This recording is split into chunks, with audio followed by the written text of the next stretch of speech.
इस बात में कोई शक नहीं कि जैसे जैसे साइंस तरक्की कर रही है वैसे वैसे हमें नई चीजें जानने को मिलती है। लेकिन यह भी एक हकीकत है कि अभी भी बहुत कुछ ऐसा है जिसको देखकर साइंस भी बिल्कुल दंग रह जाती है। फिर चाहे मामला इजिप्ट में बनी 2500 साल पुरानी हेलीकॉप्टर और एरोप्लेन की चित्र का हो, रसिया में अपने आप बनने वाले विचित्र गड्ढे का हो, या फिर नासा को स्पेस से रिसीव होने वाले मिस्टीरियस सिग्नल का हो। हमारे आसपास कई चीजें ऐसी है जिसके सामने साइंस को भी झुकना ही पड़ता है। हमारे चैनल में आपका स्वागत है। चैनल पर पहली बार आए हो तो वीडियो को लाइक करके चैनल को सब्सक्राइब कर दो।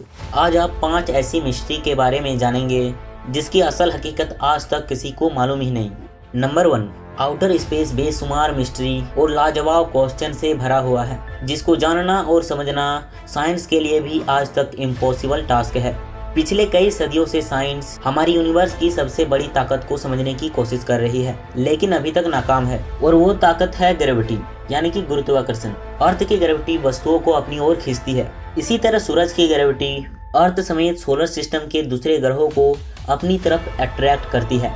लेकिन क्या कभी आपने सोचा है सूरज को किसकी ग्रेविटी अपनी जगह पर रहने पर मजबूर कर रही है? सूरज तो बहुत छोटी बात है, करोड़ों अरबों गैलेक्सीज, और इन गैलेक्सीज के स्ट्रक्चर को कौन सी ग्रेविटी ने बांध रखा है? कोई तो ऐसी चीज जरूर है जिसका मास इतना ज्यादा है कि वो इन तमाम गैलेक्सीज को अपनी जगह पर मेंटेन किए हुए है।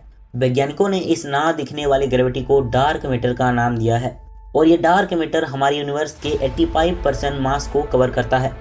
पर हैरत की बात तो यह है कि पिछली कई सदियों से इस पर स्टडी करने के बावजूद हम इतने ज्यादा फैले हुए इस मैटर के बारे में कुछ नहीं जानते हैं, और ना ही इसे किसी टेलीस्कोप से देखा जा सकता है। साइंस बस इतना जानती है कि डार्क मैटर एक थियोरेटिकल वर्जन है जिसको हम ना देख सकते हैं और ना ही महसूस कर सकते हैं, लेकिन इसकी ग्रेविटी की वजह से इस पूरे यूनिवर्स का सिस्टम चल रहा है।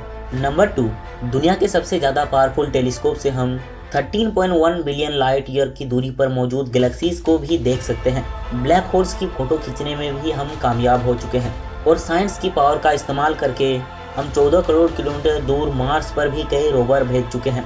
लेकिन सबसे बड़ी हकीकत तो यह है कि ये तमाम मिशन हम जिस ग्रह पर कर रहे हैं उसी पर मौजूद महासागरों को आज तक पूरी तरीके से एक्सप्लोर नहीं कर पाए हैं। करीब 80% से ज्यादा महासागरों का हिस्सा आज भी पूरी दुनिया से अनजान है। ओशियन का deepest point Mariana trench 11,022 metre गहरा है, लेकिन हम इंसानों ने ओशियन का सिर्फ वो हिस्सा एक्सप्लोर किया है जो सिर्फ 200 मीटर गहरा है। इस पॉइंट को ट्वाइलाइट जोन कहा जाता है, जहाँ सूरज की रोशनी ना होने के बराबर है। लाइट के अलावा यहाँ का प्रेशर 320 पाउंड्स है। ये प्रेशर इतना ज्यादा है कि जैसे किसी इंसान के हाथ पर 1 इंच के हिस्से पर ट्रैक्टर के टायर रख दिए हो, और यही वजह है कि इंसान का चांद पर जाना आसान है। ओशियन के इस जोन से नीचे जाना बहुत ही मुश्किल है। एक एस्टिमेट के मुताबिक इस जोन के नीचे लाइफ रहती है, और इंसान उनमें से सिर्फ 5% को एक्सप्लोर करने में कामयाब हुए हैं, और 95% में क्या है यह आज तक साइंस के लिए एक मिस्ट्री बनी हुई है।